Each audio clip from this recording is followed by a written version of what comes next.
aujourd'hui on se retrouve dans une nouvelle vidéo. Donc j'espère déjà que la première partie de cette vidéo vous aura plu. Et maintenant on va un peu parler, un peu vous décrire en fait ce que je viens de faire. Donc bien sûr on se retrouve dans mon bullet journal. Donc voilà, c'est un cahier en fait de chez Emma qui est ligné. Ce que je vous recommande pas trop, c'est pas des plus faciles pour un bullet journal. Donc voici comment se présente ma première semaine. Donc j'ai fait ce modèle pour les semaines suivantes avec juste les couleurs qui changent. Donc ici j'ai mis le numéro de la semaine, donc c'est la semaine 37, parce que dans mon école en fait les plannings sont mis par rapport aux semaines de l'année. Donc voilà, donc j'ai continué et j'ai pris la semaine 37. Ici j'ai mis un petit calendrier donc du mois de septembre avec surligné la semaine dans laquelle on se trouve. Ensuite ici il y a un petit graphique. Ce petit graphique ça va être tout simplement mes heures de sommeil. J'aime bien quand même savoir les heures que je dors. Ensuite on retrouve le lundi, mardi et mercredi. Donc on commence la semaine à proprement parler. Il y a à chaque fois un petit TV parce que j'aime bien savoir le programme que je vais regarder au soir. Comme je suis en coach, je regarde le week-end et je vais noter donc ce qui m'intéresse pour regarder à la TV. Ici il y a des petites cases et ces petites cases c'est tout simplement pour la météo du jour. Ensuite je ne compte plus faire de daily, ce que j'ai fait au début de mon bullet journal. Je vais tout simplement en fait noter mes tâches dans la case du jour concerné. Donc voilà. On passe à la deuxième partie de la semaine, donc ça se présente de la même manière sauf que j'ai découpé une case pour le week-end, donc avec le samedi et le dimanche.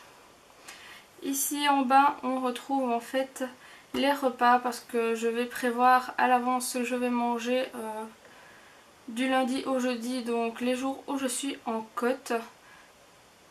Comme ça j'aurais fait mes courses le week-end avant et je saurais ce que je vais manger. C'est plus facile pour moi que de réfléchir le jour même, d'avoir prévu à l'avance. Ensuite il y a une semaine pareil mais c'est la semaine suivante. Et voilà, ensuite on tombe sur cette page.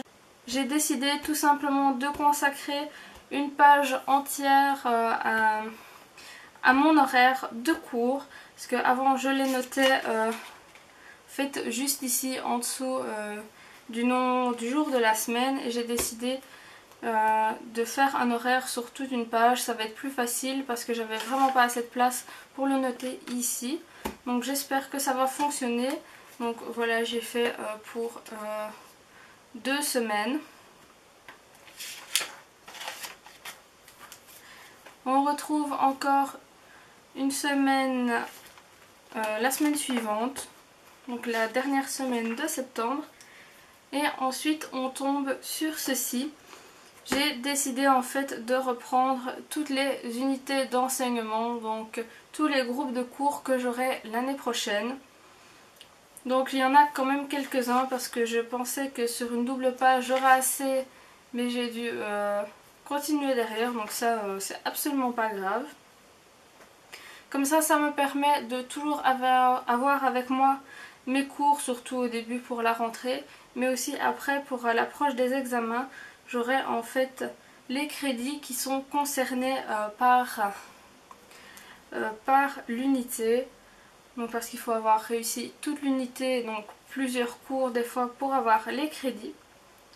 Et j'ai décidé d'accorder une couleur à chaque unité.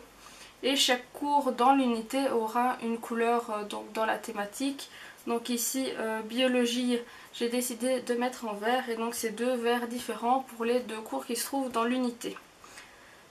Voilà, un peu pareil pour toutes les couleurs. Donc j'ai mis l'unité, les cours concernés. J'ai mis prof pour mettre le nom du prof et le mail en dessous pour avoir tout ça au même endroit.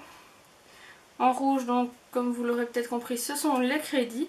Et ici Q1 ou Q2 pour ici sont tout simplement